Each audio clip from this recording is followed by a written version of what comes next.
How you like my super fancy technology? Pretty freaking ingenious. It probably does work better, to tell you the truth. All right, let me save this so I don't lose what we're going to talk about tonight. Do we have a sign-in sheet? Did anyone? Yeah, it's going around. Thank you very much. Okay. So, going to get started here. Sorry we're running a little bit late. Before I forget, I want to make sure I announce this. So this, I'm going to leave this up here. This is, we're looking for people who might be interested in participating in a focus group for FAVOR Greenville. We're bringing an outside consultant in and meeting with different people in different aspects of the program. We have an all recovery meeting, for example, every day at noon, and those folks are seeking recovery, and they will also ask to be part of this. So if you're interested, if you just put your name on here, this is for the families only. So if you're in here and you're in recovery, this would be for families. We will be announcing it separately. The idea would be to get, if we can get between 10 and 15 people who would be willing to participate with an outside person coming in to talk about what we're doing right, what we're doing wrong, and what we could do different. One of the most interesting things about FAVOR Greenville, most of the programs or things that we've developed over time have come from, let me rephrase it, a lot of the programs we've developed over time have come from suggestions from folks in the group. And I've been receiving a lot of phone calls and a lot of information, and we're probably going to do some adjustments with this group, for example. I'm going to go back to running the open share group. If you've been coming for a while, you'll know what I'm talking about. I've been doing primarily the lectures, but we will move to a scenario where every other week I'll be doing an open share. Meaning what? You come in, you talk about whatever's on your mind. I'm not standing up here. You know, it's all warm and fuzzy, kumbaya-like. You can see the therapist side of me at that point. Except next week I will be in Anderson, because first Monday of every month I'm going, I don't know if you guys know, we have sites in Anderson and Spartanburg. I will be in Anderson first Monday and Spartanburg first Tuesday. So the following week when I come back will be an open share for this group. But those are the type of things that we want feedback on. We want to know what's working and what's not working. We value your opinion in that matter. We consider ourselves experts in terms of being recovery coaches, but we're not experts on what you're dealing with and what you want to hear about, what you want to talk about. All kinds of options out there. We used to do Saturday workshops. This is just an example. When I first started here, I've been here 6 years, we would do a Saturday workshop. It would be like an all-day workshop. I would bring guest speakers in. We would have folks come in and kind of talk about different subjects. So if you're interested in that, if you can, before you leave tonight, put your name on here. And you can go in there and talk all kind of junk on me. You might go to hell for it, but... All right, let's see if we can get started here. Tonight, you know, I have my topics and my ideas on what I kind of want to go over. We can obviously camp out anywhere. I was thinking about, you know, what's the process and what have we not really talked about. We always talk about boundaries, don't get me wrong. It always comes up. It's always part of the conversation, but I haven't really presented on it and got deep into it for a while. So I wanted to talk about that part of the process because it sounds incredibly simple for me to stand up here and say this, but one of the family recovery comes down to essentially two different things. One is, how do I deal with the stress and the anxiety and the fear and the anger and the sadness and all the negative emotions that can eat you up? That's one side of the fence, right? How do I deal with that? You'll hear people say things like, you got to take care of yourself. How many people have heard that? And when you first hear that, you don't want to hear. That's not what you want to hear. I mean, you just want to punch the person who says it. That's not what I'm here for. I want to figure out how to help my loved one. But we have to acknowledge that is part of the equation, right? The second is, how do I help my loved one? What do I do about that? And it might take different forms, an intervention or a family meeting, but it is always going to involve setting boundaries and being able to say no. Would you guys agree with that? If you really want to start doing what you can do to control the situation or doing what you can do to move the situation along, eventually you are going to have to piss your loved one off. No one has ever got recovery in the history of the world without getting angry first. Do you get that? It's like the two things don't go together. Well, I mean, I shouldn't say that. I haven't met the person. If you ever find that person, though, I really want to meet them. Can you imagine what that would be like? Be like, oh, it's Monday. Everything's going wonderful. Everybody loves me. I think I'll go to rehab today. None of it makes, it doesn't even pass the common sense test. It's going to require, and this is what it looks like when you try to set a boundary on my 6-year-old. Okay? People, when you tell people no, they get angry. And I would make an argument when you tell people no, regardless of what the circumstances is. This doesn't just apply to addiction. This applies to the workplace. This applies to relationships. This applies to anytime a person wants something and you don't give them what they want, would you guys agree you're risking them getting angry at you? And so that's what we're going to talk about tonight. We're going to talk about that part of the equation. If we get through that, then we'll get into a little bit of the take care of yourself stuff. But I really want you to ask questions about this or really think about it, because if you figure out how to do this, if you start to figure out how to say no, you start to get ahead of this a little bit. And regardless of what the situations are down the road, you're going to start to have answers to it. Because the details might change, but the overall idea will be very, very similar. You guys get that? Does that make sense? All right. So, a lot of you guys already know me. This is who I am professionally. I've spent a long time kind of working in this field in a lot of different settings. Inpatient rehab, outpatient rehab, community mental health. Done a lot of different things. When you work in this field, you're always working 3 or 4 different jobs to try to make ends meet. So I've had a lot of different jobs in a lot of different places. And it's interesting. I feel like that's been invaluable in terms of the experience I've gotten. On the mental health side, for example, knowing my way around that part of it helps me so much more with what I do as a substance use counselor. So in addition to this, I'm a person in long-term recovery. For me, it was pain pills. I think I've shared that in here before. Before that, it was alcohol. I don't blame a doctor for what happened to me. When I walked in there, I was predisposed. And as soon as I got a hold of these things, man, I started taking more than I was supposed to. I will tell you this, if you're dealing with a loved one who is struggling with prescription drugs, it is one of the, I had done a lot of different things, but it was a weird experience for me to go down that prescription drug path, because I was able to tell myself that it was coming from a doctor. I was able to tell myself I needed to take more of this because I was in more pain. And I created this psychological process, this phantom pain in my neck. In my case, it was a car accident. I got rear-ended at a red light, go to the hospital, walk out of there with a 120 Darvocet, and spend the next 2 years doctor shopping. And I had created this, I feel like I could have passed a polygraph test for the pain. You guys get that? I feel like if you'd have hooked me up to a polygraph, I would have passed it. I was in intense pain. But the moment that I get into recovery, my neck hasn't hurt one day.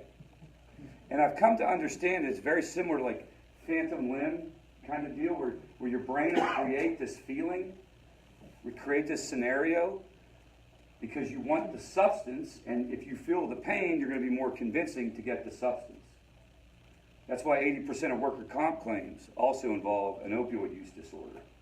Think about that for a minute. 80% of worker comp claims in South Carolina involve an opioid addiction.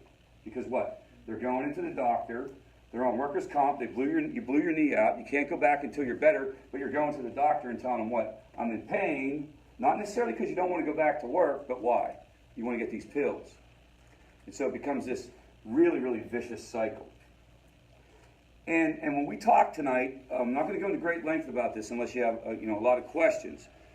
But the word addiction, so if we can just all get on the same page, the word addiction is not used really in any of the medical, it's not a medical term. It's more of it's sort of like a lay term. It's just thrown around out there. People talk about addicts and they talk about addiction. The terminology is actually substance use disorder severe. And the severe, substance use disorder severe would be as close as you get to addiction. And that's, when I talk tonight, I'm going to talk a lot about dealing with a person who has crossed that line into substance use disorder severe. Just because it's probably the most difficult part of the equation. You can also have moderate and mild, and obviously, like anything else, the less intense it is, the easier it is to deal with. You can make an argument, for example, if you're talking to somebody and they're at the moderate stage, that you could they could be reasoned with. That doesn't mean they would change, but they could be reasoned with. What happens where substance use disorder, severe or addiction is concerned, your brain shuts off the production of dopamine. And there's also other phenomenon. There's physical withdrawal, there is psychological craving, triggers, those type of things. But primarily, you're compulsively seeking the substance because on the left here, this is what it looks like. It's a dark place to be. You can't feel normal. You can't feel okay. And that's what I want to share with you guys tonight, because you have to take that into consideration when you're dealing with your loved one. It's not a debate. If you try to talk them into something, you're assuming that their brain is like rational. And you really want to be concrete, direct. You want to talk about yourself more than you want to talk about them. You don't want to fool yourself for a minute you're going to talk anybody into anything. Has anybody in here ever tried to talk an addict into something? You all have. I know you have. And it's an incredibly frustrating, absolutely baffling experience. Would you agree? Up is down, left is right, black is white, 2 + 2 = 18, the sky is purple, all these different things, and that's because of this, guys. And I've said this before, this isn't about making an excuse for anyone, this isn't saying anything's okay, but when I was in that state of mind, you weren't going to get my best. You weren't going to get, it wasn't pros and cons. Let me think this through before I go get this substance. Let me think this through before I make this decision. You guys get that? And it's all about the release of dopamine, and we've talked about this before. This is just a really good graphic. Methamphetamine, for example, releases about 1,200% more dopamine into your brain. If you compare that with other things like when you eat, it's only 50%. So dopamine in and of itself is not a bad thing. It's the overflow. And again, the classic analogy would be, you go home tonight, your toilet is overflowing, so you shut the water off. When your brain starts overflowing with dopamine, it shuts the dopamine off, and that's what this looks like, okay? And again, that is the essence of that's as far as we know. Now, I believe this takes on different forms for different people, and we're going to find out more as we go forward in this journey. You're going to find out there's more to substance use disorder than meets the eye. It's going to be like a lot of other diseases. It's just never been researched. It's never been looked at. We're just now getting into it. But that's the prevailing idea behind what you might be dealing with. What effect does dopamine actually have? So dopamine, first of all, it creates a feeling of contentment and pleasure. So the purpose it serves is it makes you go do it again. So the idea would be eating food, for example. Like all of these things, food, sex, not video games, but all this stuff is good for the survival of the species. Do you guys get that? And so your brain is saying, go do that again. The problem is this is just such an unusual amount. And the brain is in this constant state of trying to re-regulate itself. It's called homeostasis. So it's kind of like recalibrating. What's this? What's this? And then for some people, it'll shut it off. And now here's the interesting thing. It doesn't happen for everyone. Not everyone who goes at this thing too hard winds up with a brain that looks like that. I know many people I went to college with who were, crazier than I ever was, right? But they didn't get there. And then what you're doing is you can't produce this naturally, so nothing's okay. Like picture it being shut off, and you're doing a regular day, or you're around your friends, you're around your family. Nothing is okay. It's completely, you're discontent, you're angry, you're frustrated. You're not depressed. This is important. This isn't serotonin. This isn't depression. It's like walking around in a dark, dark movie, like a Batman movie or something. Nothing is okay, but you think substances will fix it. So what do? You compulsively go get the substance. And that's the difference between heavy partying and having a good time. I just went at it too hard last night, and let me use, despite the fact that my probation officer is coming over, and if I test positive, I'm going to jail. The stuff that makes you scratch your head. How many people in here have dealt with a situation with their loved one where you're just absolutely puzzled that they would do that? And you're saying to yourself things like, what were they thinking? Have you ever thought that? Or said it out loud? What were they thinking? What the hell was Rich thinking? Well, here's the deal, guys. He's not thinking. He's not thinking. The thinking left a long time ago. So those that just, went out and partied, it just doesn't have that strong of an effect? There's factors that determine or predict whether or not it'll happen. Age of first use has a lot to do with it. The younger you are, the more at risk you are. There's biological vulnerabilities. It runs in families like a lot of other chronic diseases like diabetes, for example. But not everybody who has diabetes in their family who doesn't eat right winds up with diabetes. Would you agree? So it's the same type of process. You can't, why did it happen to me and not happen to so-and-so? I don't know that you'll ever, that's what I want to know. What the heck? So like those of us that just partied in college and went on. Carol, you partied? Yeah, don't tell the other person. I'm going to all right, no, yeah, you're right. It's just, your brain didn't shift. Okay. And I will tell you, if there's one thing, if you got kids, grandkids, whatever it is, if there's one thing that more than anything will predict that, it's age of first use. Even more than genetic factors. If you just pound away at like the older you are till you start, the older you are till you start. I was 14, and what happens is your brain is still growing then. You're not at a point where you should be flooding it with these chemicals. Ma'am, were you going to ask something earlier? Yeah, you should have tried, but you didn't have the alcohol one. You only had chemicals, you had sex, but you didn't have alcohol. Oh, it would fall in here. I don't have the percentage. I don't have the actual percentage. Her question was, what about alcohol? All mood or mind-altering chemicals would fall somewhere on that spectrum. And I honestly don't know exactly what the percent. I would guess it would be between, it would be like a little bit less than cocaine. And you guys know sort of anecdotally and instinctually what some of the quote-unquote harder drugs are, right? And that would be a higher release of dopamine, that kind of thing. But the honest truth is anything that floods the brain. Now, some people think like shopping, it's not up here, or stuff like that, and you can get addicted to video games, and I see that that's possible, right? Because you do flood it a little bit, but I don't know that that's. I mean, I struggle with that a little bit. I'll be perfectly honest. I'm not one of these guys that believe like everything is addictive, and it's kind of like we're living in a world where everyone's addicted to something. I don't buy that. I'm telling you, man, there's something different between taking a hit of crack cocaine and buying a nice pair of shoes. And so maybe there'd be people who would disagree with me. I just don't buy it. But you could make an argument. Anything that you're flooding could get you there. And what other questions about just addiction in general or thoughts? So what we're going to talk about is, all right, what do you do about this? How do you handle this? You're living with this situation. You're obviously here because you're concerned. And what are some things that you can do to sort of push this along? And we're not going to go into details around what is an intervention or should you have a family meeting. I want to talk about general principles, mainly around setting boundaries. We say it all the time. It's got to be the most common thing that's talked about in family groups. And it's interesting. I was talking to my wife about this. I don't even know why I was thinking about it. I was just obsessed with how like therapists roll and how like those of us who try to help people, how we kind of conduct ourselves, where we throw these instructions out like as if that's all there is to it. Well, you just got to set some boundaries. Set some boundaries. Maybe you should set some boundaries. Work on setting boundaries. Say no. Yeah, just say no. Work on boundaries. And the deal is like, okay, great, fine.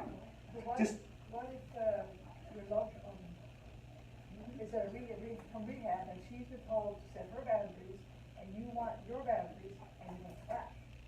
Well, I think that's one scenario. I think you're going to find out that there's no way you ever set your boundaries without clashing. Do you guys get that? There's no way in the world that you ever set boundaries. That's a scenario in a very specific way it's clashing. And I'll talk a little bit about that as we go through. But you never set a boundary without clashing. And by clashing, I don't mean it turns into a dogfight. No. But it's going to turn into something. Because one person's not getting what they want. It's like a little kid. Take him to the store tonight. If you got a kid, take him to the store tonight and tell him before he walks in that he's not getting a toy. And then get to the toy aisle, and he asks you anyway. And you say no, and at least the first couple times. Now, after you do it a little while, it gets easier. What's the kid going to do? He can throw a fit. Aiden here, listen, he's slick. So here's what he does. He goes, we go to Barnes & Noble, and they have these little like Lego watches, okay? And he grabs one, and it's like in a packet like this big, and he's like following me while we're going around. He's like, Dad, I want to get this. Dad, you gonna get this? Dad, get this. You gonna get this? No, dude, no, dude, no, dude, no, dude, no. You wanna get this? You gonna get this? He's saying it the whole time. Then all of a sudden he stops asking, all right? And we get to the counter, we get to the checkout, and as I'm checking out, he takes the thing and he slams it up there where the cash register is. He puts it like up to get paid for. And I'm like, and the lady's like, oh, that's so cute. So she takes it, I'm like, he's not getting that. Dude, you're not getting that. And the lady looks at me like, oh, what kind of dad are you? Now, he didn't throw a fit that day, but it was hilarious because as we were walking out, him and his brother were walking out, I heard him say, that was an epic fail. So that was awesome, man. And if you think about, so what are, but I want you to step back from this, and we've talked about this in here before. Semantics and how we describe boundaries are important too, because we don't want it to come down to this idea of setting rules. We want you to be thinking about boundaries are there to sort of protect you. Boundaries are there so that you can define how you want to be treated. This is what's okay, this is where it ends. This is what I'm okay with. We're good up to this point, but this is the line in the sand. You can't go past it. Not because I'm trying to control you, not because I'm trying to tell you how to live your life, but why? Because I deserve my space. I deserve my peace of mind. You guys get that? One of the biggest problems with boundaries, I'll tell you, like one of the issues that'll come up a lot, I ran an adolescent facility for a lot of years, and so you can imagine it was a big time issue there, was when it comes down to like rules and expectations. And you're gonna do this, especially with adults, especially with adult kids. And a lot of folks, probably everyone here mostly is dealing with adults. It's a little easier with teens, but it's still hard. Like how can you do this in a way where you're not putting the person in a box? You're putting yourself in a box and saying you can't come in there. Does that make sense? It's a property line, is how it's described here. And then a couple other general principles. But here's the tricky part. Now, it can be a wall. Don't get me wrong. A boundary can be a wall. What do I mean by that? What would an example of a boundary that's a wall be? A hard limit. Very hard limit. Leave me alone. I don't want to talk to you. You got to get out of the house. Call me only if you want to go to rehab. I just cannot stand this. That is okay. We don't recommend you start there, though. We don't recommend you start there. Not because, number one, we hold out hope for people. People do get better. People get better in the strangest of circumstances. People get better when nobody thought they were going to get better. People don't get better when everyone thought they were going to get better. To a certain degree, it's hard to predict. We want to think of it more as a fence with a gate. And the idea is what? Here's where we're at, but I'm open to discussion. And it's not that I have a wall and you can't see me. You can see me through here, and we're going to meet. And maybe we'll have lunch together. We'll talk about other things. Maybe I'll help you, start your pathway to recovery by, maybe I know somebody and I can help get you get some rides to meetings. I don't know what that looks like, but you get the difference between the two? Now, does anyone want to share about that? Because that's a relatively, I don't want to say it's controversial, but the world is moving toward more of a fence approach. For a long time, even when I first got into the field, the deal was set up a wall. Set up a wall. Kick the bum out. You've heard of things like tough love. You've heard these theories and ideas around hit bottom. You have to let a person hit bottom. They have to go through pain before they will get better. As everybody here's heard some version of that, right? So at FAVOR Greenville, we reject that out of hand. We don't think that that's, first of all, we don't think that that's even logical to say to most families. And that principle was developed mostly for spouses. It was developed in an era whenever, the main folks that were in recovery and the main folks that were aware that people needed to be in recovery were husbands and wives. Do you see the difference between that and maybe a mom to a kid? So this would be healthier. But the downside to this is what? What's the downside to the fence? Communication? One way or another. One way or the other? Yeah. You expose yourself. Right. Once they come in through the gate, do they ever leave? You guys get that? And to a certain degree, the wall is easier to enforce. Now, it might be harder at first, but the wall is easier to enforce. It's this idea of out of sight, out of mind, I can't deal with this anymore. And you could easily get there, guys. I really want to say this. If you're there, it's perfectly okay. Yes, sir. And I would say, this appeals to me. I mean, the idea of the fence, because it allows your loved one and yourself to have some hope. Something different may happen in the future, right? Absolutely. Where a wall is kind of more permanent, you're never coming back, we're never getting back together, however you want to phrase it. The idea of a fence or a gate keeps alive the possibility that things can be different in the future. And I think that's important for me and for my loved one to know that whatever's going on now, that doesn't mean it has to be forever. Right. It means this is what I need to do now, Right. but I'm not shutting you out forever.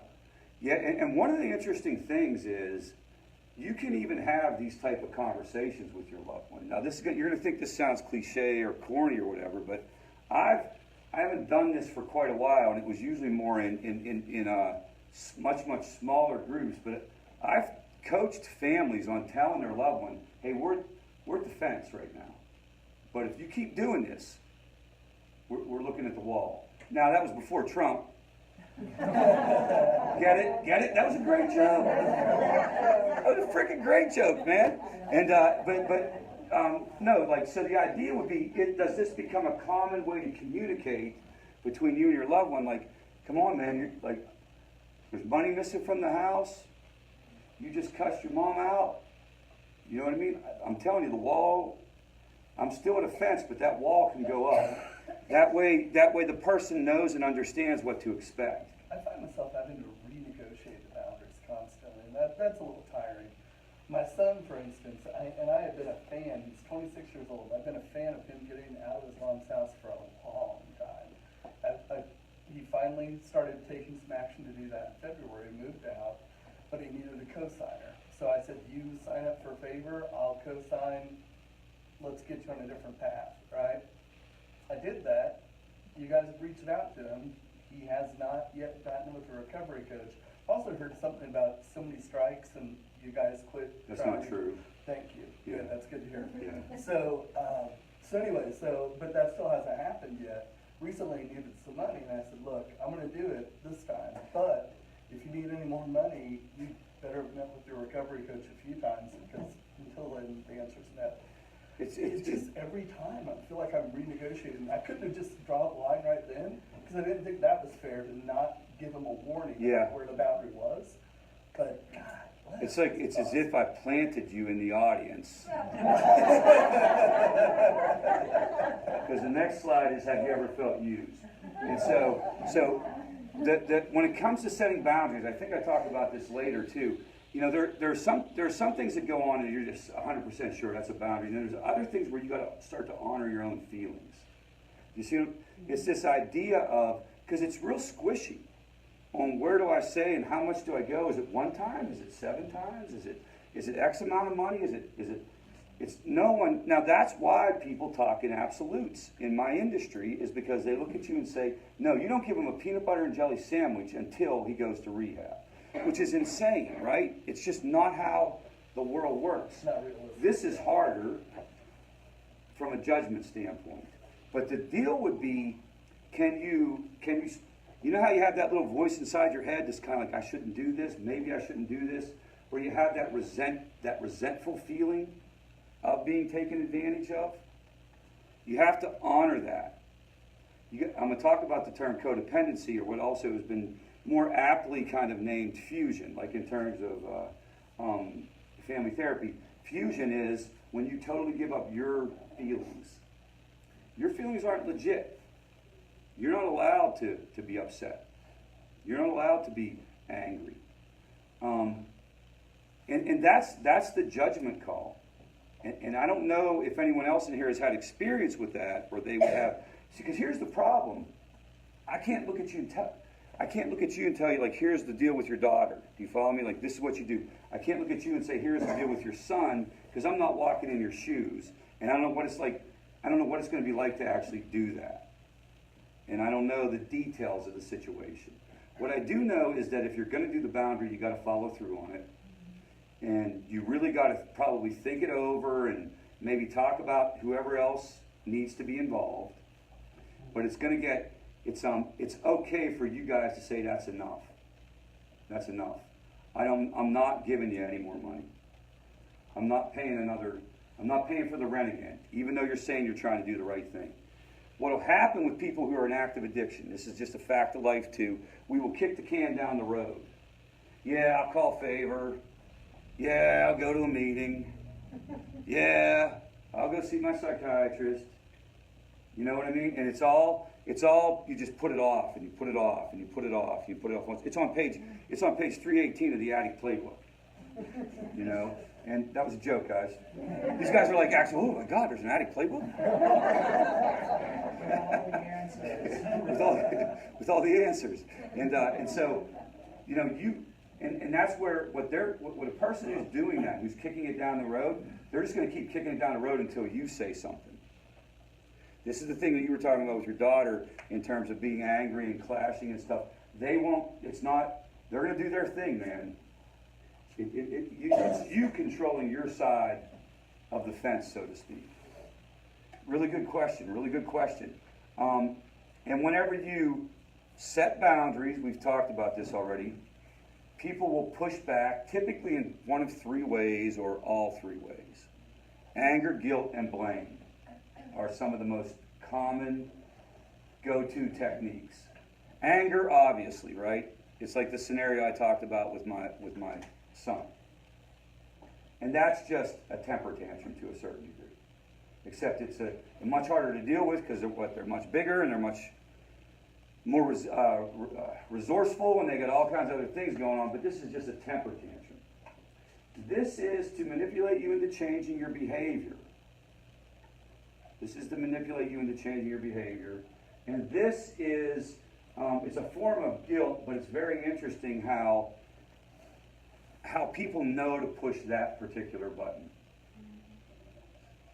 And sometimes the more the person knows about recovery, the more they know how to push that particular button. You guys know what I mean by that? I know what pushing buttons is, but what about blame in particular?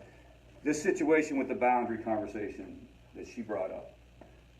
I go to rehab, and I learned that I'm supposed to have my own boundaries because some 23-year-old social worker told me that. Did I just say that out loud? But at any rate, so I learned that there's this thing, I have my own personal boundaries, so I pitch a fit, and I start saying things like, you're violating my boundaries. You know, or I use, because why? You irritated me to the point where I couldn't take it anymore. You guys get that? It's your fault. It's your fault. Yeah. You'll hear that a lot. You'll hear, you know, it's your fault. You irritate me. You push me to that limit. That kind of thing. And it could also, I mean, some people resort to blaming the actual addiction on family members. I never did that. I never did that. What's that? He was doing that with his mom. That's why I wanted him out of his mom's house. Yeah. If she's your trigger, let's remove it. Because remember, I'm not going to go back, but if you remember the picture of the brain when you're completely irrational and you're just 100% going by instinct, it's almost like an animal who's cornered. You're not. It's just like acting out however you can, and then not everyone does all of these, and not all of these show up the same way. Some people who are angry don't appear angry, and they don't lash out. When we think of anger, we think of a person who is maybe yelling, screaming, maybe punching some drywall. Anger can also be acted out through avoidance, through passive-aggressive behaviors, through kind of like, I'll get you before you get me attitudes, those type of things. One of the common techniques is I'll just freeze you out. I'm not going to talk to you. Did you have your hand up? And I'll get you, Barbara. Well, so setting boundaries allows you to fight back against anger, guilt, and blame, right? People only do things if it's successful. Yes. So if they're able to push your buttons, they're gonna keep doing it, but if you have your boundaries set, not allowing your buttons to be pushed, they're not gonna try the same thing 100 times. They're Yes. only gonna keep doing it as long as it's successful. So the more you can set boundaries, I think the less you get to deal with this, because they kind of give up, because they understand it isn't working. You can't play the blame game with me. Getting angry doesn't work. You're not gonna get what you want. Ultimately, they give it up, or at least it slows down. Like Yes. exactly, like a lot of other conditioned behaviors. Some people believe human beings only do things if there's a payoff, if there's a reason for doing it. And so if it's not working, then maybe the behavior starts to change. Barbara? Well, and what comes to mind for me too is that, the pushback and the consequences, the anger, the guilt, and the blame show up both when the individual is in active use, but also, I mean, I found it for myself, when I was, becoming sober, there was a lot of anger. Yeah. Because, now I mean, you're physically changing. Well- And so you get angry. I appreciate you saying that, Barbara, because I should have said this at the beginning. This presentation, if you notice, it says Wellness Partners Group, and this is not even a presentation for people, for family members of substance use disorders. This is a presentation for workplace boundaries. Okay? Boundaries exist with or without. The need to exercise boundaries exists with or without addiction. You guys get that? It is not a unique kind of like addict experience that we have to manage. It's the human experience. And so, absolutely, with or without the drugs, with or without the alcohol. Many times people, if I had a nickel for every time somebody has told me, once so-and-so got into recovery, it got worse. Yeah. You know, because it was all like, it was just like game on. But it got better too, because the person on the other end was a little bit less, maybe a little bit less frightened. They had a little bit more confidence. They felt like they had more to work with, and the person in recovery was a little bit more reasonable. But the boundaries still had to be worked out. Did somebody else have their hand up? Carol? On the blame issue there, I went through some with my daughter, but I hear it from other families, is adverse childhood experiences. Mm-hmm. Like a child, hurt, or Yes. for divorce, or went suicide, or whatever. Yeah. My daughter would blame me because I wanted to. And so when she started using, she would say, if you had never gotten a divorce, I wouldn't be using. Well, that was a good one. How do you, You can, so there's all kinds of different things I would say that. The number one thing would be to try to ignore it out of hand. And like literally not respond. And almost say nothing. Now what you have to do internally to get yourself to be able to do that is you have to dispute that irrational statement. Adverse childhood experiences is really, really problematic in my opinion, because it implies that there's a subset of folks who had like a bad time growing up. We all had a bad time growing up. We did. See, part of the problem is we think that there's like this pathology we can fit people in that will explain all this. It's just not the case. Your situation, Carol, it's really weird. You have to kind of step back from the person really hard when it's your child or it's your loved one, and be trying to like look at it from almost like a strategic point of view and know why they're saying it. Maybe remember this slide literally in your head and be like, here we go again. I will tell you in general, anytime you're trying to extinguish a behavior, this is 100% true. Anytime you're trying to extinguish, and what I mean by that is make the behavior go away, in any kid, in any situation, any relationship, is to ignore it. Because it goes back to your point about the payoff. What's the secondary payoff? The secondary payoff, or the payoff for that behavior, you could say what? Well, she wants me to give her money to use drugs. Not really. The payoff typically is the shared misery, I guess. Yes, they want to. I was about to say, make you feel as The bad blow as the they stack do, kind of stuff, or, yeah. Yep. To kind of like, to share this misery, to cause the fight. The fight is you know, has all kinds of adrenaline and all kinds of stuff going on to begin with. And there's the other part that if I bang on mom with this and I just kind of like let her know how crappy she was as a mom, maybe she will give me what I want. You know what I mean? Yes. What amazes me is that you're saying that their brain's just not working normal and they can't make good decisions and you can't reason with them and and all that. And they do make terrible decisions and I've thought so many times, what was he thinking? But then he can come up with all these elaborate things to blame me with guilt and all that, and I'm thinking, this brain's working well enough to be able to come up To with put all that together. How'd you come up with that? Yeah. How did you come up with that? Like, how did those dots connect? That's Yeah. that playbook. Yeah. Well, you should see what we are able to do to try to get the drug, the problem-solving ability to actually get, Oh, yeah. I mean. So the other when it thing works is, for some things. I think the other thing you want to think of in that situation is that the focused kind of like behavior, remember, that's like tunnel vision. So it's almost, people will say, they call it like protecting their addiction when they start saying that type of stuff. And it's not, I don't even know if it is thinking. I would make an argument it's more instinctual. It's very Yeah. primal. It's not very like- primal. It's like, where do I find food today? Well, I have another question too. How do you set boundaries without it looking like rules? I mean, is it the way you present it? Because, Yeah, it has a I'm lot to saying, do with the way you present it. Yes, sir. Yeah, Rich, you really helped Jan and I come to the point where we've gone through all this negotiation. By the way, we lost every negotiation, I think. Yeah. But we finally ended up saying, this is too painful for us to continue to participate. Yeah. It hurts us so bad to watch you do this, we just cannot do that. But what we will do is we will support you in active recovery. Right. And that de-escalated everything, took all of the negotiations out of it. And the answer then was, the few times that he came back was, it's just too painful. Right. We can't do it. Right. So it has a lot to do with the way you say it. It has more to do with the way you think of it. Okay. So let me make sure we're all on the same page. So the first thing is, when you're going into these conversations and you're starting it, go into it with your eyes wide open. It's going to become anger, guilt, and blame, and people are going to get pissed off. Okay? These are facts. There is no other way to get there.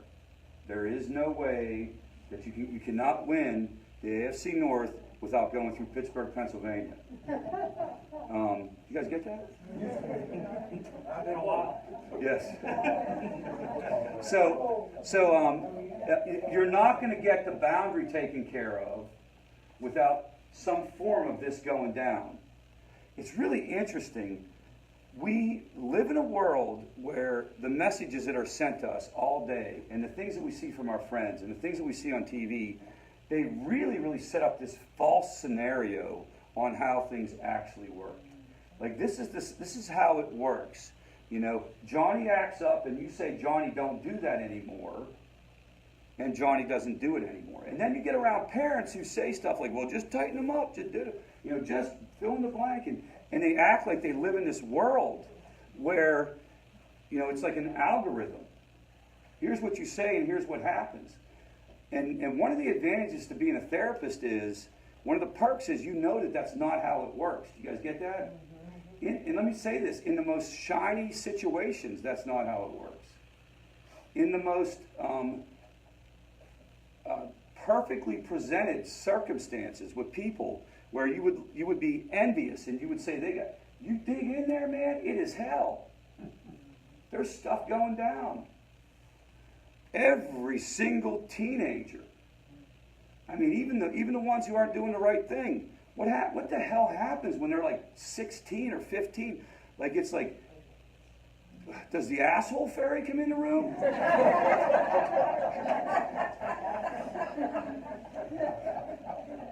So, but that's not what you're told. And so you got to remember, you're presupposed to guilt. Do you guys get this? You're already there. You're kind of like wandering around the guilt already. So it doesn't take much. My kids doing things their kids are doing. My kids doing things their kids aren't doing. What's wrong with me? What did I do wrong? How could it possibly be this way? I just looked on Facebook and, so-and-so's kid just got this, and you get where I'm coming from? And how did I even pick the wrong husband? How did I pick the wrong wife? All the stories that go down along with it. And then you get into the situation with your loved one, and they start pushing back. You're already there. So you have to manage the heck out of this situation. And by manage it, what I mean by that is you got to take a deep breath and you got to think it through before the conversation. You guys know what I mean? Pause. You don't want to have these boundary conversations whenever you're angry. You don't want to have these boundary conversations whenever the person's under the influence. You want to be in the right frame of mind. Somebody else was talking about how do you do it and how do you set the. You were saying how do you keep it from being rules? You want to talk more about yourself than you do the person. Okay, so an example would be around using, like a common thing would be like a person's living in your house, maybe you're giving them a break and you're letting them live there because they were coming out of rehab or time's been tough, whatever, you give them one more chance, and they're at the house and they continue to use drugs and alcohol. They continue to use. And a rule is you are not allowed to use in my house. And if you do, I'm going to make you leave. A boundary is, I can't watch this. This can't be around me. So we're going to have to figure this out. What's that mean? I don't know. I guess I'm going to have to see how, talk about you leaving. Do you guys get that? It's about me. I don't care if you go get drunk. Go get drunk. It's about me. Do you get that? You talk about yourself. Yes?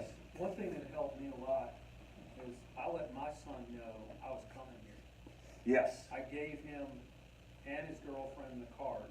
Yep. I said, you can call this number at any time if you have any issues or problems because we have this card. Right. And I kind of slipped in terminology that I learned here. Yeah. Enabling and detachment.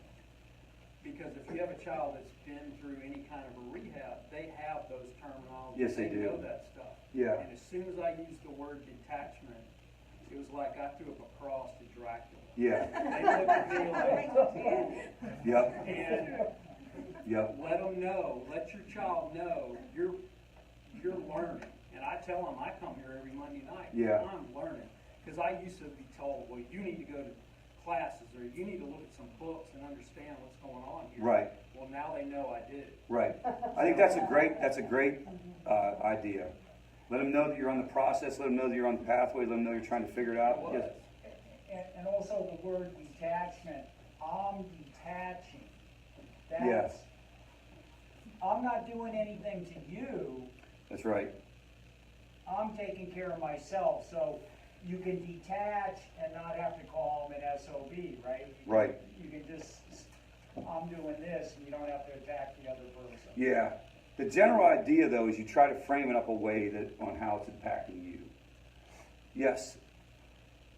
What do you do when you're talking to them about, like you say, about yourself and how everything is affecting you, and they say, so it's all about you, right?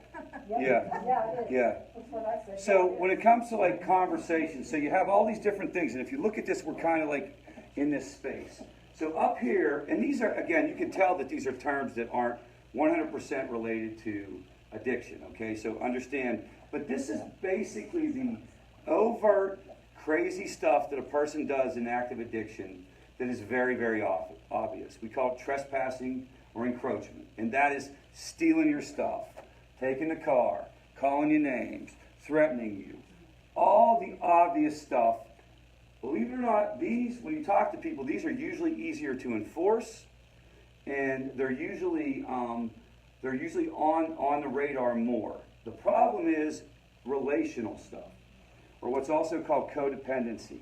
How much do I take in any given relationship? How much do I allow another person to verbally abuse me or emotionally abuse me?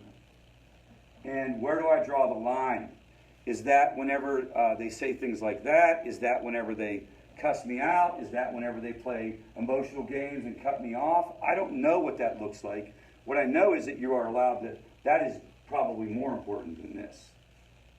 So it's emotionally abusive for anybody in one relationship to put other people down and to manipulate people's feelings for their own gain. It's not emotionally abusive in terms of like you could press charges, but it's emotionally abusive. All right? Now it happens a lot in a lot of different circumstances, so I'm not saying that you need to go overboard with that. It's very similar to what we talked about earlier. I can tell you what I would do if I was in a situation and somebody was saying stuff like that, to me. I would probably listen to it once. I would probably listen to it twice, but I would have a breaking point. I would start hanging up on them. And I would start to limit the interactions because of the way it was making me feel. Do you get that? And I wouldn't say to them, you're not allowed to say that to me. I would say, when I get off the phone with you, I feel like crap. When I get off the phone with you, I cry. Oh, what the heck? It's all about you. I'm going to go now. Click. And then you get into these scenarios where, remember, initially, what's the person going to do? He's going to act out. He's going to hammer text you. You ever get a hammer text? One after the other, after the other. I can't believe it. He's going to act out because you've now just set a boundary. It's now not okay for you to treat me that way. So they're going to push back. They're going to blame you more. It's going to get worse before it gets better, right? But you are continuously thinking about yourself. You're not thinking about controlling the other person. You're not thinking about if I do this, he'll do that. You're thinking about what can I do in this scenario that's going to make me feel a little bit better? How am I going to feel a little bit better about this? Knowing that it's not going to be ideal. Do you guys get that? And that falls under codependency or fusion. And literally fusion means whenever you don't, like, your feelings don't matter. You are fused to the other person, and if they're having a good day, you're having a good day, and if they're having a bad day, you're having a bad day. And you cease to exist. You can tell people that are in that situation because when I run into them or I see them here at Favor or whatever, and I haven't seen them for a while, and I say, hey, Mrs. Jones, how's it going? She immediately tells me how Rich is doing. You get that? Yeah. But the question wasn't, how's Rich doing? The question is, how are you doing? This is the idea. You'll hear people talk about they totally lose all sense of self, all sense of their own identity. Their own feelings stop mattering. Their own sense of peace means nothing. It's all about what's going on with the person. And that comes up a lot more in those softer ways. Yes, Carol? Is it fusion when, like, if we want to kick our kid out or whatever, but we're so worried that they're going to die, that they're going to... No, it may or may not be. Not really. Fusion goes beyond that. Carol's question was, is an example of this whenever we won't kick somebody out because we're afraid of the consequences? No. Because that could happen day one. That could just be afraid of the consequences. You still have to find a way to get over it, but it's not because of this. If you look at this, you take responsibility for how another person feels, not for their safety. You guys get that? I want them to be happy. I want them to be okay. I don't want them to be mad at me. Does that also happen like in caregiving situations? Yes. I mean, I'm thinking with my husband. Absolutely, it happens. This is for everything, guys. It happens in all kinds of different scenarios. And they tend to, when you get there, guys, you tend to be real hypersensitive to what's going on with your family and what's going on with your loved one, and you'll read into things. Yes? I feel that, especially for parents and for mothers, you said in one of our meetings that we mothers are just wired differently. Mm-hmm. We are. Yep.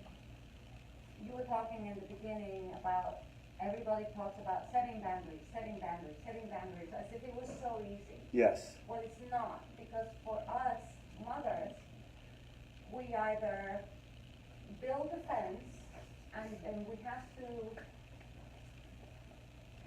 go through the manipulation, the constant manipulation, because they're masters at manipulation. Yeah. Or, and try to protect ourselves by not getting fused, Yes. getting entangled in that mess it's like a yarn where you cannot find the end. That's right. And handle it. Yep. That's how I feel it, see it in my head. Being with an addict. Yeah. Or the other option is building the wall, and then you feel, you know, if I take my kid out in the street, is that going to be the last time I see him? Right. There's a So it's like you're caught between a rock and a hard place. Right. It's unbearable. right. It's exactly right. You know, it's kind of like, it's sort of like, how much can I be involved without getting caught in that mess, in that yarn, that kind of thing. A couple things I'll tell you about that. A couple things that I believe in my own personal life that I watch go on with my mom, and a couple things that I believe in terms of my professional work. I think that it is a skill that can be learned. I do believe this. I think that the way you are day one when a person walks into this process can become different over time. I think that the times that you actually have to build the wall and stick to the wall are probably fewer than people think. It will happen, and I also will tell you that there's no final decision on anything. Like if you build a wall today because you need to take a break for a week and then you turn it into a fence next week, that's fine too. There's no right or wrong way to do this. If you think about like what is it that's kind of getting in the way when I get caught in that yarn? What is it that keeps me up at night? What is it that tears me up? You also sometimes are able to identify those things and start to talk about those a little bit and move those through. That tends to be different for different people. Carol talked about it being, she was just straight afraid that her daughter was going to die. That may be the same case, but sometimes it's also, there's more of a story to it. And the idea would be the more you can get in touch with that, the better. Here's the other thing. So progress over perfection, right? You don't have to do it perfectly. You do not. I know this to be a fact too. If you start changing anything, even if it's the phone call, I'm just making this up, don't follow my directions, but even if you didn't change anything other than every time that person started jacking it up, you just said, I gotta go now. What happens is the person on the other end of that, the person who's addicted, they start to like assimilate that. And they start to like, oh, okay, moms, all of that can add up. There is nothing easy about this. There is nothing easy about this. Yes, sir. The way that's helped me to look at setting boundaries is I see it as a necessary part to start recovery. So you can think about moving the person along. Yeah.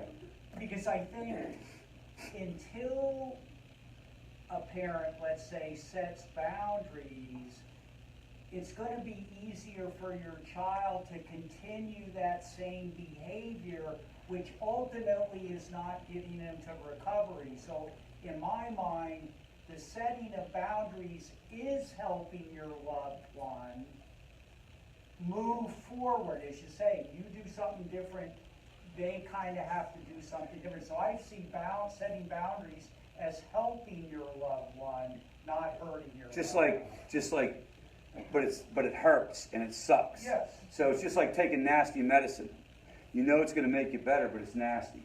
And so this is the nasty medicine. You're absolutely right. So the other side of that coin is it's really I would argue it's the only way the person's going to start to change. Nothing's gonna change. Is if the family system starts to change.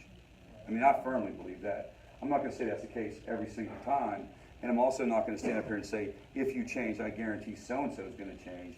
But you got to remember, this is played out over time.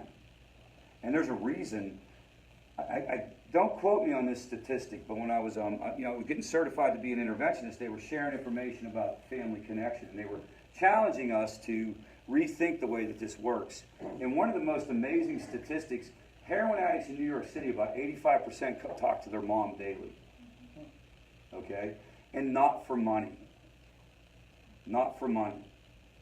It has to do with what? Emotional support and emotional connection. Now the deal is that sometimes re-evaluating the way you do that relationship can move the person forward. And I have done this with people and I've seen it. I've seen it. I've watched it happen right in front of me. Where I've seen a mom say, I'm not taking your calls anymore, and I've seen a kid just like melt. And just not, and be beside him. Actually, I've seen more visceral reactions from a person around that than I have about getting cut off with money. And that's what, because when we're out there and we're doing the crazy things we're doing, we still need somebody to tell us we're okay. And so we'll call you, or we'll go to your house, and we want you to tell us we're okay. But if you start, You still love me? yes. I still love And you. if you start to learn how to say your words, and you have to put it in your own voices, and you start to learn how to say your words, and you start to learn how to say something different about that, then it's this message. I cannot be part of your self-destruction anymore. I love you too much to watch this. I can't take these calls anymore. Why? What's up? Well, you're my mom. Every time I get off the phone, I cry all night. You see what I'm saying? Like, that's not you do this or this is going to happen. You see the difference between the two? This is how I feel. And what you're doing is you're bringing it all up into the consciousness. You're bringing it all up to the forefront, and you're talking about the elephant in the room, and you're getting to it, man. And it's going to get real. And people are going to get angry, and they're going to make you feel worse. And in some cases, yeah, they're going to come over, and they're going to try to get in the house. And in other cases, they're going to disappear, and you're not going to hear from them. No one is going to say, thank you, ma'am, I've been waiting for you to say that. Just a little funny story. When I first came to South Carolina, I'm from Pittsburgh, Pennsylvania, and when I first came to South Carolina, it was really just me. My name's on the door, my phone number's on the door. I'm seeing pretty much everybody that comes in. I'm working with a lot of families, seeing a lot of young kids, and I was, drug addicts in South Carolina are so polite.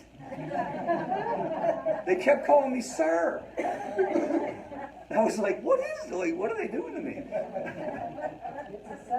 It's a Southern thing, yeah. So, all right, so there are some common patterns that you can fall into, and people don't like stay in one pattern, but when you look, sometimes if you recognize kind of like what your personality type is, you'll see, what is my Achilles heel?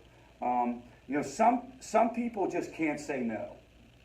That's my favorite word. They just can't say no, and they say yes to bad things, right? Have you ever said yes to a thing that you knew this is a bad idea? Yeah. Like maybe while you were giving them the money.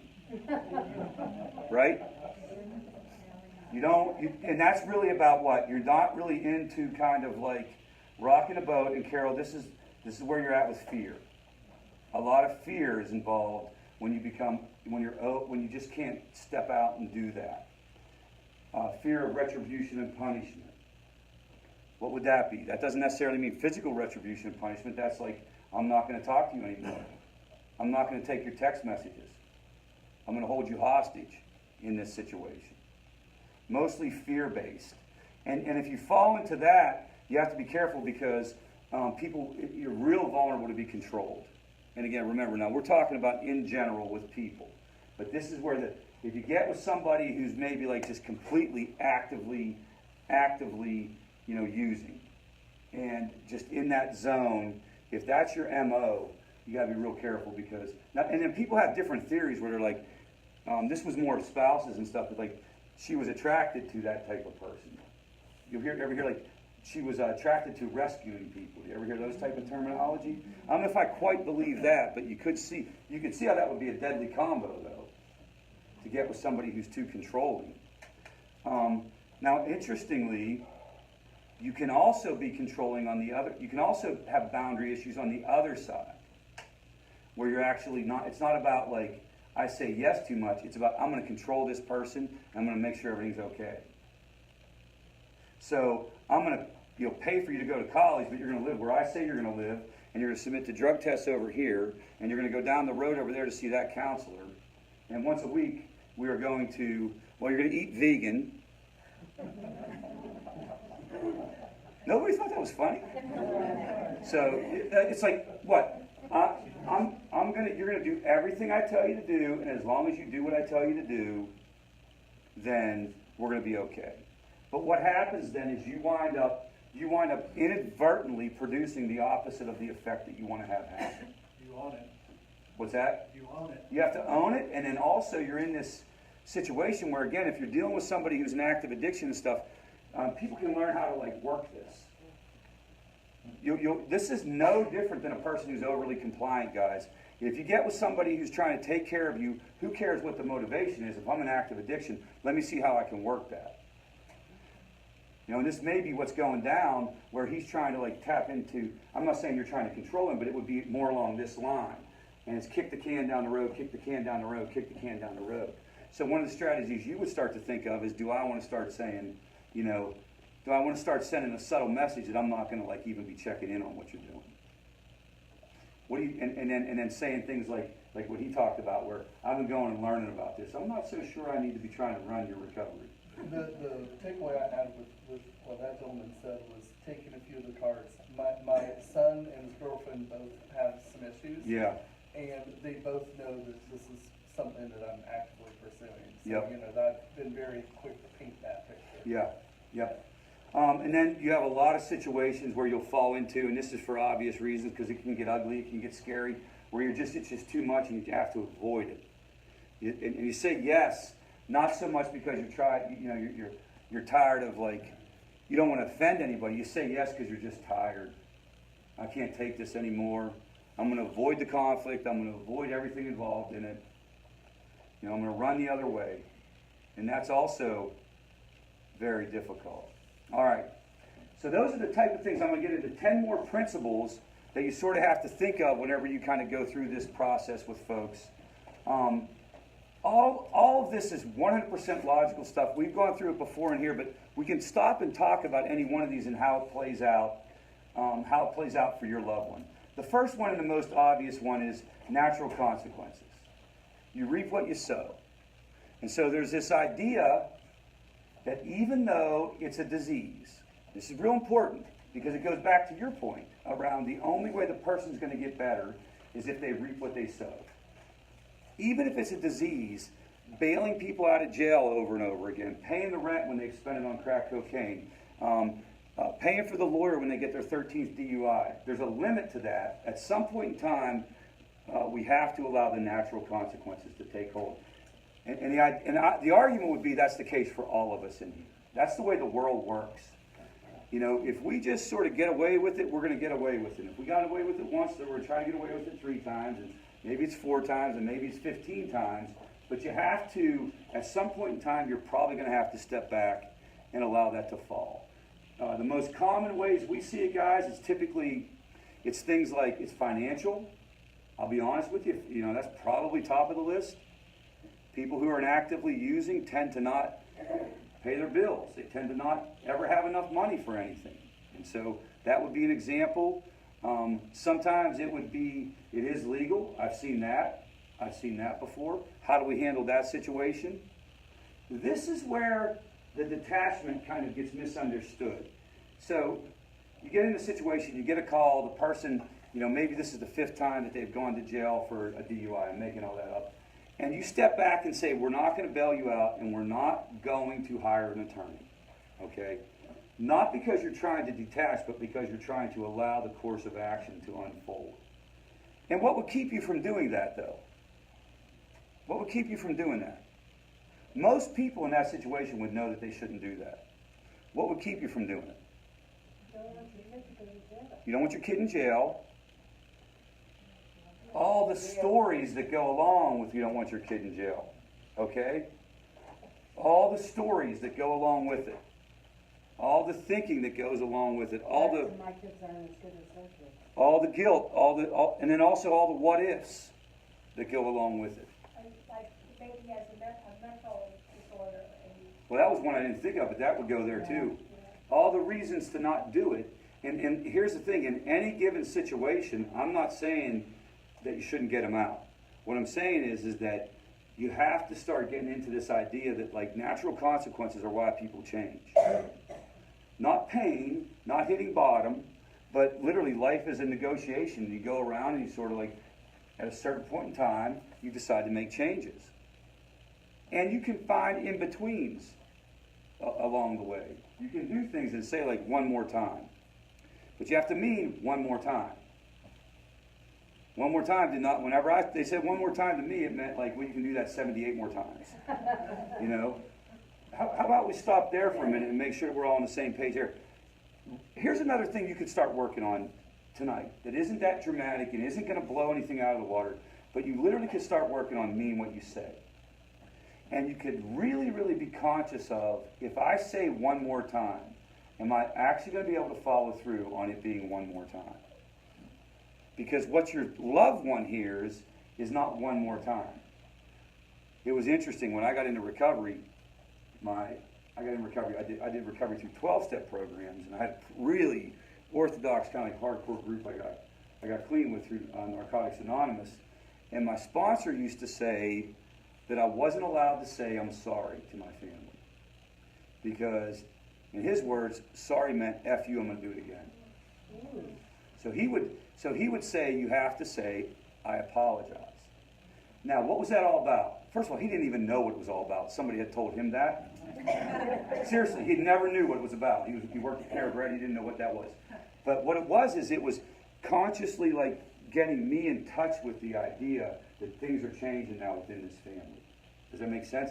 We're not falling into those same words and those same phrases and those same behaviors that we all do in every family that come automatically. You guys know what I mean? It's all, you don't even recognize them. You don't even recognize it. They're called routines, rituals, and roles. Routines, rituals, and roles. And that basically you fall into them automatically. So if you even picked out a way to intentionally back that off, the idea is they would notice, even subconsciously notice. The classic story with me was whenever I wrecked the minivan, because that's how I rolled in active addiction, with my minivan. I used to drive a minivan and listen to gangster rap. And one day my wife said, you can't do that anymore, it's too loud. And I said, you're racist. So if you think drugs don't make you crazy. Basically, get in a car accident, had the kids in the car, and already taken, it was New Year's Eve, and I'd already taken a handful of pills, and I'd been drinking. And we were driving from Pittsburgh to Seven Springs Ski Resort for a party. And probably 1 o'clock in the afternoon. And I drove right into the back of these people in front of me. You know, you're under the influence, you nod out, you run into these things. Kids in the car, big scene. I don't know how the police don't come. It wasn't that much damage, but wrecked the car. And then I go to the party, and I perceive by 10:30 I'm done. I'm out. Right? Just disgusting. Like, I still think about that. That was, if you're in recovery, you're going to know what I'm talking about. But like, that is the one that makes me cringe. That day. So the next day, we get up. And the van is drivable, and we get in this like wrecked minivan. We're driving back to Pittsburgh. It's about an hour and a half drive, and she would not fight with me. She wouldn't say anything.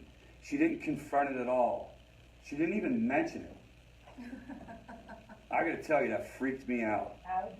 Ouch is right. It totally freaked me out. I remember trying to figure it out, and then I remember like literally arguing for her against me. Like kind of, and so what had happened was, unbeknownst to me, is she had started to get some information and literally started to have these type of conversations. And I don't know if anyone said it like that to her, but but her response changed. Yes, sir. I just wanted to connect with that to let you know Wu-Tang is coming to Simpsonville in June. Okay, thank you. That's kind of what I got from what you just said. Thank you. Make sure you talk to me about getting an air event going for that. All right. And then the other part of it is, very similarly, is the law of responsibility. You're not responsible for anyone else's feelings. You're not responsible to rescue people. You're responsible for yourself. Now, that might not be the case if you have somebody under the age of 18, and we know that you have to raise your children, but at the end of the day, you're not responsible to make sure that this all turns out okay. And you being a safe person is very important in the boundaries. And we can talk about this, because I feel like this is something you got to watch out for. Because you're dealing with such an emotionally laden situation, there's a lot of anger involved. There's a lot of fear involved. One of the things that family members have to be careful of is that they will lash out themselves. They will lash out themselves, and they'll sometimes withhold emotions, and basically, kind of without setting the boundary, they'll set the boundary. Does that make sense? And what it becomes is it becomes a subtle way. Maybe it's a way of dealing with it. Maybe it's a way of punishing. But it's not productive. It's not productive. If you are so angry at your loved one that you can't be in a room with him without saying mean things, you're better off putting up a wall. You get that? Do you guys understand that? Because what happens is there's a strong, unfortunately, and don't get me wrong, I understand it. I completely get it, guys. I understand why families operate the way they do. But sometimes there's a strong kind of like desire to get your pound of flesh. And I want Isn't them. there also a point where you have to say, I just can't It is. anymore? Absolutely, oh, for sure. That's what I was talking about earlier. Absolutely. And I feel like you need to honor that no matter what's going down. I'm saying watch out if you feel like you're getting angry, resentful toward the person. You'll know it. You're better off stepping back than you are turning it into this. I mean, I've seen situations where families have come to me, not so much here at Favor because I haven't really been able to do some of the stuff that I used to do, but like with just dripping with resentment and anger toward the person. And what they thought my role was to kind of like set up a place where they could just verbally berate the person. Oh my goodness. It's not unusual. So, and let's pray to God this doesn't happen, but it would be in a scenario where, let's say you dealt with that 7-8 times. You fought, and so what happens is people get worn out. And they literally, but what's better to do, if you get worn out, I'm telling you, it's better to detach and put up the wall. Yeah. And I think what you're saying, it's better to be upfront about it and communicate it than be passive aggressive kind of about it, right? Yeah, like listen, man, I can't do this. We're gonna have to take a break from each other because, and you'll know it because you'll feel it in yourself, and the person may even recognize it. Rick, how can you apply that to somebody that won't talk to you or won't answer questions or won't seemingly care about anything? It's no different than the person who's calling you a name. Remember, you own your feelings. And so if you start to feel your blood boiling because the person won't respond. You guys get this? Is that a form of emotional withdrawal? Well, that would be on their end, it would be. Or Passive aggressive. or passive aggressive, but remember, like the deal is, you don't have to justify your feelings. No one can tell you how you feel. They can argue with you about the facts. Hey, hey Dad, no man, I talked to you 17 times today. That's not true. They cannot argue with you saying something like, I don't know what's going on. And here's the other thing. I'm telling you, use this, guys. Use this. You are not experts. And you let them know you're not an expert. And say things like, I don't know what's going on here. I don't understand what's going on with us. It's probably because everything we've been through. But every time we're in a room together and you won't respond to anything, and all I'm trying to do is check on how you're feeling, it's not good, man. I just feel so we got to back off a little bit. Which is different than what? Confronting the person, getting in a fight. You're taking control of the situation. You're taking control of your emotions. You're also trying to set in motion some different ways of thinking and some different responses. But you don't have to justify your own feelings, especially with adults. With kids, maybe, but with adults, you don't have to justify your own feelings. You're allowed to say, like, this just doesn't feel right, man. Like, whenever we're in a room together and you won't answer anything, and all I'm trying to do is find out whether or not you went to see your doctor. All I'm trying to do is find out whether, that's cool. If you don't want to talk about that, that's fine. And then you step back and you think it through. Like I had a situation with a guy in Pennsylvania that was very similar to that. And so what we did was, and then what happened was when we got with the kid, what he kind of lashed out and said, look, I'm tired of every time, I don't want to talk about recovery all the time. And so the deal came, we're going to just talk about football and the weather. All right? That was how they solved it. But you have every right to say, like, I just can't deal with it. You guys get that? The key principle is honor your own feelings. You're a person too. Yes? I was just gonna say that a lot of times after you set the boundaries and both parties kind of know what's going on, they're trying you for information. Yeah. They want to know how you feel with it. The more you talk to them, the more information you give them, but they're gonna sign off that. Could be that. It could be, I mean, here's the other interesting thing about a person when they start to go through this. If you're in recovery, you're gonna know what I'm talking about. You really, I mean, you just don't know yourself well at all. I mean, I'll tell you, like, I didn't know really how to be around my family. I'll be perfectly honest with you. I hadn't really been around my family without drinking. And it's just not hard to be around people when you're drinking. You get a little buzz on, you know, but then all of a sudden you're not drinking, and all of a sudden Uncle George is like an idiot. I thought I loved this guy, you know? And so there could be all kinds of different explanations for that. Do you see how you could exhaust yourself trying to figure it out? The better policy would be, I'm gonna check myself. I'm gonna check what I want to do. I'm gonna check how I feel. Now, also remember, let me go on the record, guys.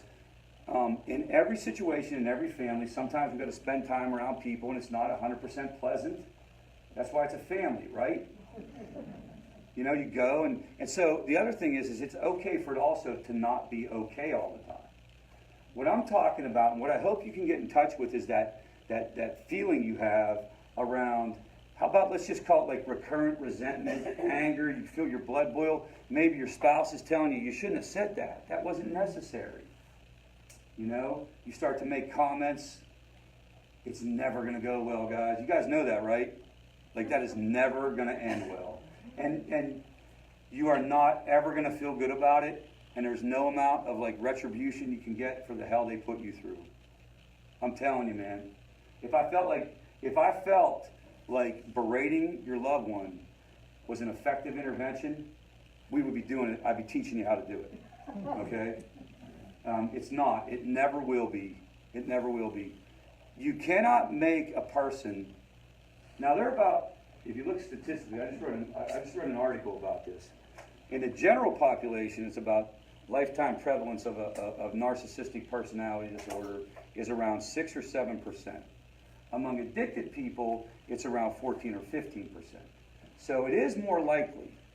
If a person's narcissistic, they are going to eat you up. Do you follow what I'm saying? Like, you probably do want to put up some walls, but 85% aren't. You guys get where I'm coming from? And those 85% they're not feeling good about what they're doing. If their brain is where I just showed you, this isn't like a picnic. They're not leaving your house like high-fiving their buddies in the car. And that went away a long time ago. That's the difference between partying and addiction. Now, I shouldn't say that about everyone because I don't know everyone's situation, but you're not going to make them feel worse about themselves than they already do. And there's a big empowerment when you just stop arguing. There's a huge empowerment when you stop arguing. There's a huge empowerment whenever you feel like you're responding on your terms rather than reacting to them. When you feel like, I'm going to do this, I'm going to be intentional about this. I'm not going to be reactive. There's a huge empowerment the first time you hang up on somebody when they start to yell at you on the other end of the phone. Plus, here, I'll tell you, all right, here, if you actually do want to get back at them, hang up on them. Oh my God! No, throw the phone out the window and you're like, yeah, look what you just did. You just got rid of the dope dealer's number. The law of power, this isn't about power over other people. You do have the power to try to take control of your own life. The law of mutual respect, if you want other people to respect your boundaries, you have to respect theirs. This is some of the conversations you're getting into. Now, what if the person's boundaries are just absolutely ridiculous? So like, hey man, my boundaries are, like every night the kid comes home, shuts his door, and it's like a rave in there, and you smell weed, and like the people are in there partying, like, hey, respect my boundaries. They have to be, this is maybe where it comes up. Their boundaries and your boundaries may bang into each other. How do you handle that? Maybe that's a silly example I said of partying, but let's just say, for example, I don't know, maybe it is using but not partying that blatantly. I wish I could think of a better example. Do you guys get what I'm saying? Like, their boundaries, and they're saying, like, you're violating my boundaries, are actually bumping up against a boundary you have. Smoking weed in their bedroom. Okay. It's their bedroom. Yeah. Your house, their bedroom. Yeah. Or maybe here would be a better example. A better example would be your boundary was, hey, for me to be able to, like, sleep at night and me be able to be comfortable, when you come home, you have to, like, be come home from rehab, you have to be involved in some type of recovery program. And I kind of just need to know what's going on, you know, because that's the only way that I can deal with this. Otherwise, I don't even know if I can have you living here. Would you agree that that's your boundary? But then the person isn't really telling you, and you're texting them and you're calling them and they're saying, hey, that's my boundary. I told you stay out of my business. That's where it gets tough. Because now you guys are banging heads around that. Does anyone have any suggestions on how they would want to handle that? Kind of different, but we came to a simple agreement because I have to transport her to meetings. If it's an open meeting, but you don't want me to go in, you can just say, Mom, there's no coffee in there. So you would It's try that to simple. so you try to problem solve it Yeah. and find a way that you both win. Yeah. In other words, she's not giving in to anything, And I'm but not you're gonna figuring it knock out. on them, You but- could try to figure that out. You could try to start. You could start asking yourself, you know, how strongly do I feel about this? If it's somebody using it in the house, that's probably a non-negotiable.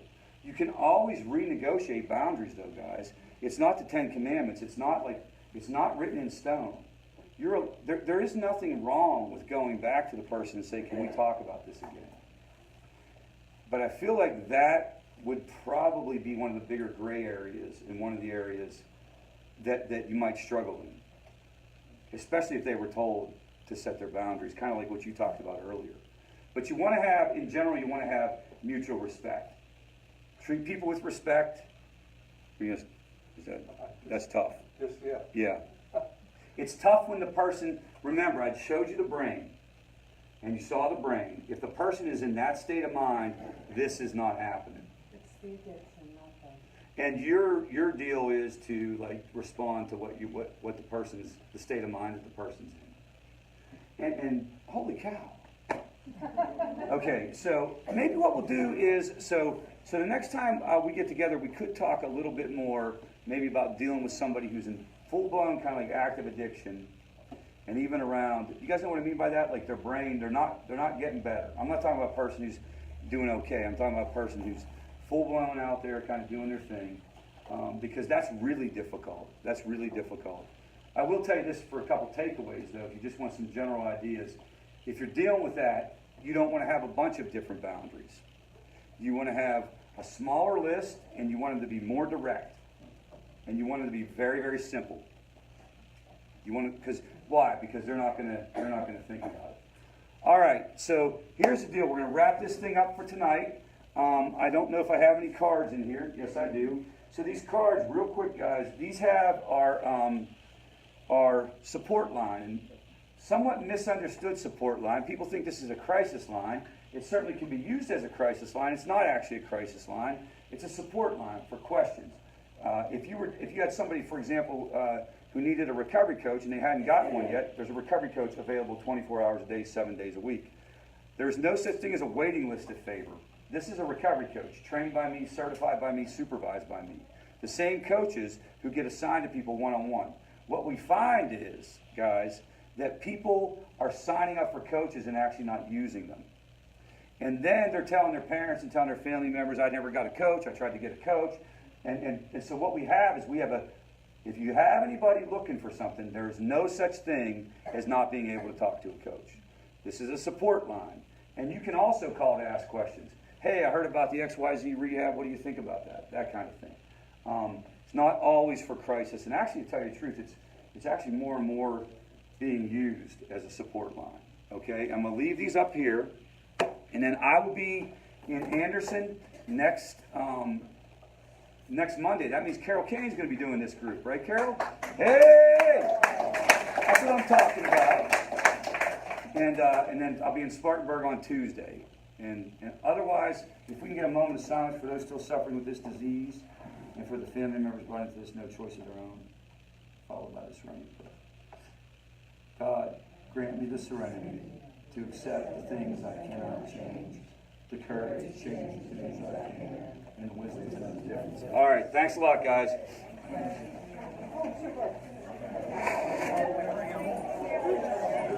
All right, Carolyn, thanks. Oh, wow, I didn't know that.